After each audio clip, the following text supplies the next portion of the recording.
Next. Saan po yung ID nyo? Next.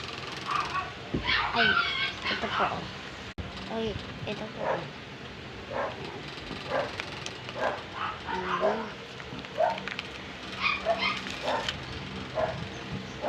So, ang pangalan mo ay Kyra. Tama ba? Ano po? Okay, tama. Wait lang ha. Susulat ko lang. Kukonfirm natin yung pangalan mo kung magkano makukuha mo pera.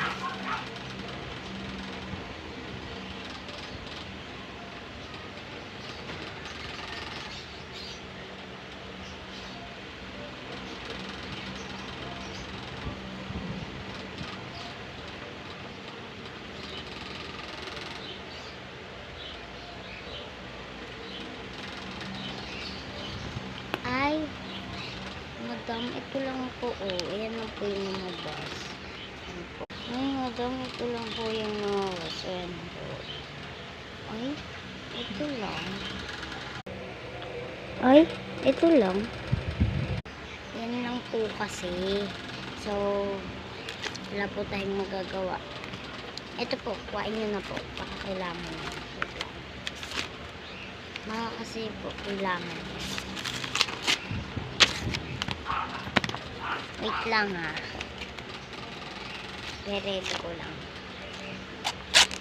Lalagay ko na lang po sa may wallet. May wallet po ba kayo dyan? Kasi baka kailangan nyo po ng wallet. Kailangan po ng wallet. Ay, ito po.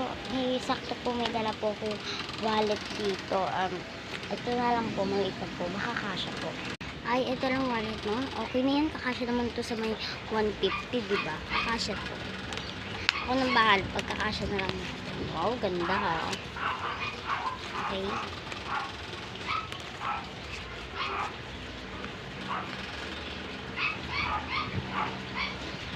Lalagay ko na po yung paper dito para pag magpapaano po kayo ulit, may ano po kayo ulit. Tapos, babaguhin na lang natin. Kasi po, kailangan po ito i-solve itong paper na to.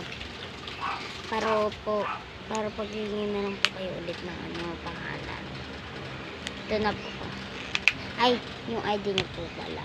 Ay, yung ID niyo pala. Ay, thank you po. Next.